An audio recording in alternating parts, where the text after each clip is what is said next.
It began the way most downfalls do, quietly, almost invisibly, like a shadow stretching across the floor until you notice it has swallowed everything you once thought safe. I had built my life with a kind of stubborn precision, every choice measured, every risk calculated.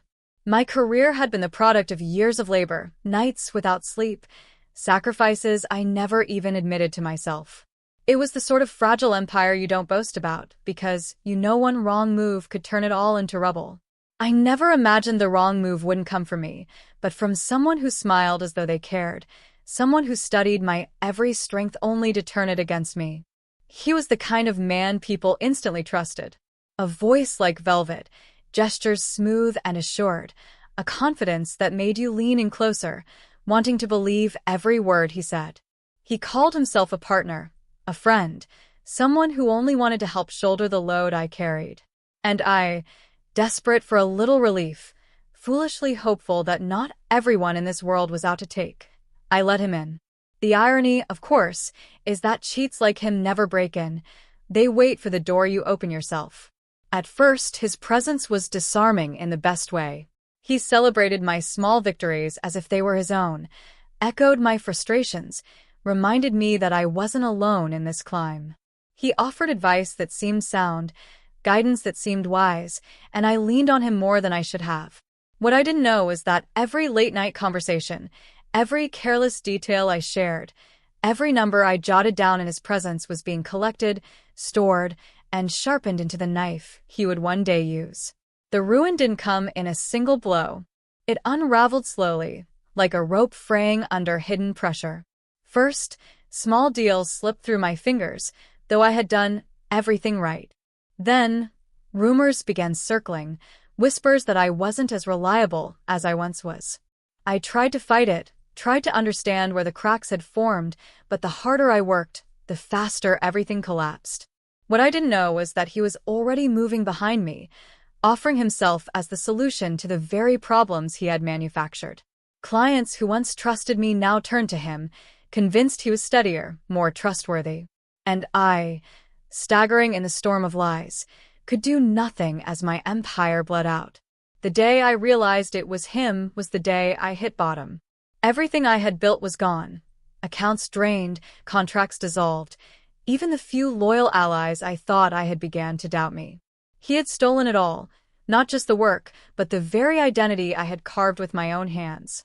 Rage is too small a word for what I felt. It was a cold, searing fire, the kind that doesn't burn out but instead sharpens into focus. He thought he had ended me. He thought I was too broken to rise again. But I had something he had underestimated: patience, and a memory that never forgives. Revenge, I learned, is not taken in haste. It is crafted with the same care as an empire. I watched him rise on the ashes of what he had stolen, growing arrogant, careless, believing himself untouchable. That was his mistake. Cheats thrive on secrecy, but arrogance makes them sloppy. He left trails where he once left shadows. He spoke too loudly of his victories, claimed too much credit for things he could never have done alone. I gathered it all, not as evidence for others, but as weapons for myself. The first strike was subtle, almost invisible. A deal that crumbled before it reached his hands. A whisper that turned his allies' eyes toward him with doubt. I let him feel the unease I once felt, that sickening uncertainty when the ground shifts beneath you, and you don't know why. Then I tightened the noose. Opportunities slipped through his fingers one after another, just as mine had. He tried to recover, but every move he made was already anticipated, every desperate attempt undercut before it could breathe. And then came the final blow. The secrets he had stolen from me, the ones he had twisted into daggers, I reshaped into a trap he never saw coming. He had built his throne on deception, and all it took was one carefully placed truth to send it crashing down. His allies saw what he really was, his clients fled, his name became poison. Everything he had taken from me crumbled in his hands, leaving him exposed, humiliated, powerless. When it was done, I didn't feel triumph, not the kind I thought I would. What I felt was quieter, heavier. He had cost me everything, yes, but he had also forced me to become something sharper, stronger, more dangerous than I had ever been. The man I was before would never have survived. The man I became made certain no cheat would ever cost me again. He vanished eventually, swallowed by the same shadows he once controlled. And me? I rebuilt. Not the same empire, not the same way, but something stronger, forged in betrayal and fire. Some nights I still think about him, about the day he smiled at me like a friend and took the first piece of what was mine. But then I remember the end, the moment his mask cracked, and he realized he had lost to the very person he thought was broken. That memory is enough. He didn't disappear all at once. Cheats never do. They cling to their schemes, try to rebuild from scraps, convinced they can outtalk their ruin the same way they outtalked their rise. He resurfaced here and there, whispering in corners, attempting to gather pity from those who didn't yet know his true face. He tried to play the victim, painting me as the villain who struck without reason. For a time, he fooled a few. That was always his gift. Words sharper than blades, lies dressed in the skin of truth. But the thing about masks is that once they crack, everyone remembers the face underneath. I watched him from a distance as his efforts failed one after another. Where once doors opened wide for him, now they closed before he could even knock. Invitations dried up, meetings canceled, calls unanswered. He was still moving, still trying, but the world had grown cold to him. Every story he told, every excuse he spun, echoed against the silence of those who no longer believed. That silence was my justice, louder than any revenge I could have imagined. Yet, the world has a cruel humor. As he fell, opportunities began drifting back toward me, hesitant at first, then steady. People who once turned their backs now reached out again, wary but curious. They had seen what he truly was, and in that reflection, they remembered what I had been. I could have rejected them, could have turned my back as they once did to me, but I didn't. Not because I forgave them, but because I understood something deeper. Power isn't just in taking revenge, it's in choosing how to wield it. I rebuilt carefully, quietly. No grand declarations, no desperate attempts to prove myself. I let my work speak, let my silence draw respect. The new foundation I laid was nothing like the fragile empire he had toppled. It was slower, yes, but stronger, rooted in lessons carved into my very skin. I no longer trusted easily, no longer believed in smiles without weight. But I also no longer feared betrayal. When you've been burned to ash, the fire no longer scares you. As for him, word reached me years later that he was still drifting, moving from one failed venture to another, always trying, never learning. Cheats rarely change. They only sharpen their tricks until the world grows wise to them. I imagined him sitting alone somewhere, still rehearsing excuses, still telling himself that none of it was his fault. That, I think, was the final punishment. To live in the ruins he had built with his own hands, forever haunted by what he thought he had won. And me? I carried on. Stronger. Wiser. A little colder, perhaps, but alive. The scar he left never faded, but it became something else, a reminder, a weapon, a shield. He cost me everything once. I made certain no one ever would again. He didn't just fade into obscurity, at least, not at first. For a while, he tried to fight the tide that was swallowing him, clawing his way back toward the heights he once stood on, the heights he stole from me.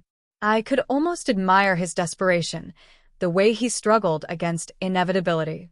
But I knew what he didn't. When the world decides you're finished, every effort only drags you deeper. He hadn't simply lost wealth or influence, he had lost trust. And trust is the one currency you can never counterfeit twice. I crossed paths with him once more, though not by accident. By then, my life had been rebuilt, reshaped from the ashes he left me in. I had my footing again, stronger than before, and he was a ghost of the man who once strutted with a predator's grin. I found him in a dim bar, the kind of place where forgotten men go to convince themselves they're still relevant. His clothes were worn, his voice cracked, but the arrogance hadn't completely died. When he saw me, his eyes narrowed, not in shame but in the old calculating way, as though even then he believed he could turn the moment into leverage. "You think you've won," he said, his words thick with bitterness, but there was no power behind them. I didn't reply immediately. I simply looked at him, let the silence weigh heavier than any retort. Because I had won, and not just by rebuilding what he tried to destroy. I had won because I was standing taller than ever, and he was drowning in the pit he dug with his own hands. "I didn't win," I told him at last. "You lost. There's a difference." That landed. His face hardened, but the truth always cuts deeper than the sharpest insult. He had built his identity on cleverness, on being the one who always controlled the board. But now, the game was gone, the pieces scattered, and no one was playing with him anymore. He tried one last time to spin the story, to paint himself as the victim, to claim I had ruined him unfairly. But the words lacked their old power. A liar without an audience is just a man talking to himself. And I wasn't listening. I left him there, sitting in the dim light, surrounded by the silence he once forced upon me. That was the last time I ever saw him. In the years that followed, my life moved forward in ways I could never have predicted. Success returned, though I pursued it differently this time. I built not just with ambition but with caution, with wisdom sharpened by betrayal. The empire I created the second time wasn't grander, but it was sturdier. And though I kept my circle smaller, tighter, every connection was forged in fire-tested trust. Sometimes, late at night, I think back to the version of me who let him in so easily, who believed smiles and promises were safe to trust. I hardly recognize that person anymore. The cheat who cost me everything also gave me something I never would have gained otherwise, a steel spine, an unshakable resolve, and the knowledge that no matter how hard I fall, I can rise again. And so, when people ask if I regret what happened, I pause before answering. Because the truth is complicated. Yes, he cost me everything. But in the end, I took something from him too, his illusion of control, his false crown, his ability to ever believe he could cheat someone like me again. That was my revenge. Not just in taking back what was mine, but in leaving him with nothing but the echo of his own lies.